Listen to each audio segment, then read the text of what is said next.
കാസർഗോഡ് കുണിയയിൽ കോളേജിന്റെ 5 നില കെട്ടിടത്തിന്റെ മുകളിൽ കയറി വിദ്യാർത്ഥിയുടെ ആത്മഹത്യാശ്രമം. പോലീസ് എത്തി അനുനയിപ്പിച്ചാണ് വിദ്യാർത്ഥിയെ താഴെ ഇറക്കിയത്.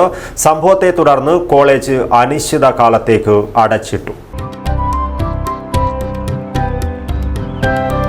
നന്മയുള്ള മനസ്സ് പോലെയാണ് പരിശുദ്ധിയുള്ള സ്വർണവും എന്നും നിങ്ങൾക്കൊപ്പം. Roshi jewellery, bank road, Ankot road, Kasaragod. Kuniya arts and science കോളേജിന്റെ 5 നില കെട്ടിടത്തിനു മുകളിൽ കയറി വിദ്യാർത്ഥിയുടെ ആത്മഹത്യാ ഭീഷണി. BA അറബിക് 3ാം വർഷ വിദ്യാർത്ഥി ഷംഷാദാണ് ആത്മഹത്യയ്ക്ക് ശ്രമിച്ചത്. കോളേജിൽ നിന്നും പുറത്താക്കിയതായി അറിയിച്ച് വിദ്യാർത്ഥിക്ക് നോട്ടീസ് ലഭിച്ചതിന് പിന്നാലെയാണ് ആത്മഹത്യാശ്രമം ഉണ്ടായത്. ഒടുവിൽ ബേക്കൽ പോലീസ് എത്തി അനുനയിപ്പിച്ച് വിദ്യാർത്ഥിയെ താഴെയിറക്കി.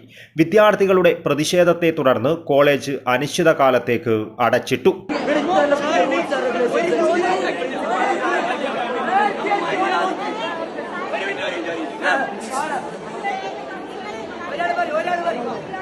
വിദ്യാർത്ഥികളെ സംഘടിപ്പിച്ച് കോളേജിനെതിരെ സമരം നടത്തുന്നു എന്നാരോപിച്ചാണ് വിദ്യാർത്ഥിയെ സസ്പെൻഡ് ചെയ്തത്. അതേസമയം താൻ അത്തരത്തിൽ വിദ്യാർത്ഥികളെ കൂട്ടി സമരത്തിന് ഒരുങ്ങിയിരുന്നില്ലെന്നും ആരോപണം അടിസ്ഥാനരഹിതമാണെന്നും ആത്മഹത്യയ്ക്ക് ശ്രമിച്ച വിദ്യാർത്ഥി പ്രതികരിച്ചു. കോളേജിൽ പെൺകുട്ടികളോട് സംസാരിക്കുന്നതിനും ആർട്സ് ഡേക്കും സ്പോർട്സ് ഡേക്കും വിലക്ക് ഏർപ്പെടുത്തിയിട്ടുണ്ടെന്നും ഇതേ തുടർന്നാണ് ഒരു സംഘം വിദ്യാർത്ഥികൾ പ്രതിഷേധവുമായി രംഗത്തിറങ്ങിയതെന്നും പറയുന്നു. News bureau, Kanhangad.